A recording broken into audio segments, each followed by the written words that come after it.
Au nom du Père et du Fils et du Saint-Esprit. Amen.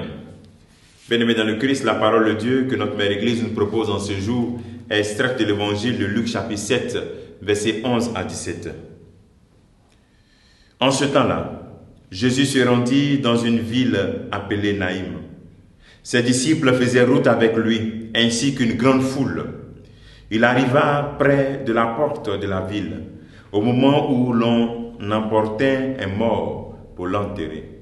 C'était un fils unique, et sa mère était veuve. Une foule importante de la ville accompagnait cette femme.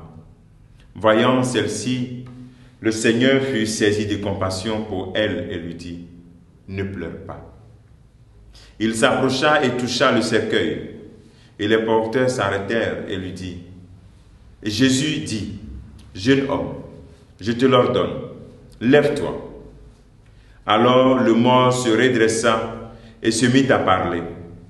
Et Jésus le rendit à sa mère.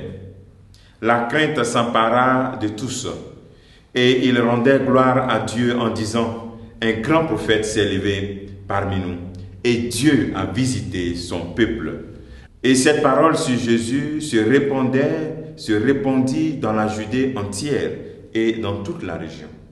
Acclamons la parole de Dieu, louange à toi Seigneur Jésus. Un grand prophète s'est levé parmi nous, Dieu a visité son peuple. Aujourd'hui aussi, Dieu te visite par cette parole. Dieu te rencontre par cette parole. Remercie Dieu qui te visite.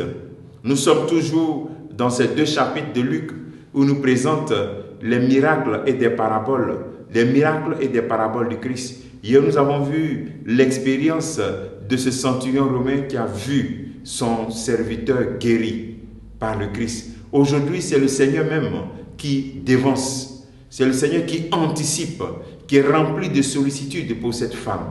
Il se rend compte que cette femme est dans une situation extrême. Elle est une veuve, elle n'a personne. Et c'est son fils unique qui meurt.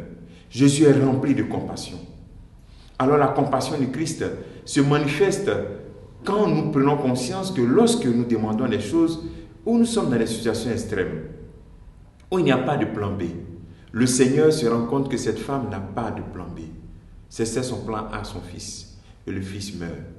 Et quand souvent nous nous plaignons du Christ, nous nous plaignons de Dieu que notre intention n'est pas exaucée, posons-nous cette question.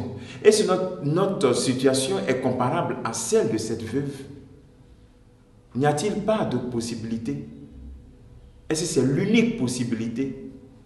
Toi qui te plains, qui as perdu la foi parce que tu n'as pas encore un enfant qui sort de ton ventre, ne sais-tu pas que tu peux aussi prendre un enfant et l'adopter? Tu n'es pas dans une situation extrême. Aime et le reste viendra. Alors, ce passage est tellement riche. D'abord, le premier élément, c'est cela. Se rendre compte que ce que nous demandons doit être une situation vraiment extrême. Demander, mais continuer à demander, mais ne pas se plaindre quand on voit qu'on a l'impression que Dieu n'agit pas dans notre vie. Comparons notre situation à celle de cette veuve qui a perdu son fils unique. Et Jésus, rempli de compassion, donne l'enfant. Jésus est rempli de compassion aussi pour ton problème. Même s'il n'est pas dans une situation extrême, il est rempli de compassion. Garde cette confiance en lui. Ne perds pas confiance. Et troisième et dernier élément, c'est la compassion que nous devons avoir nous-mêmes pour les personnes qui souffrent. Être capable d'anticiper les besoins des autres. Être capable d'anticiper, d'avoir une sollicitude. Savoir agir de manière gentille pour l'autre, sans que l'autre le demande. Ici, cette femme n'a rien demandé. Et voici que Jésus anticipe. Notre compassion doit nous pousser à anticiper. L'époux doit anticiper les besoins de son épouse. Et l'épouse doit anticiper les besoins de son époux. L'enfant, les besoins de ses parents. Les parents, les besoins des enfants. Rentrons donc dans une compassion évangélique, dans une compassion selon le Christ. Que le Seigneur te bénisse et qu'il nous bénisse en ce jour. Au nom du Père et du Fils et du Saint-Esprit. Amen.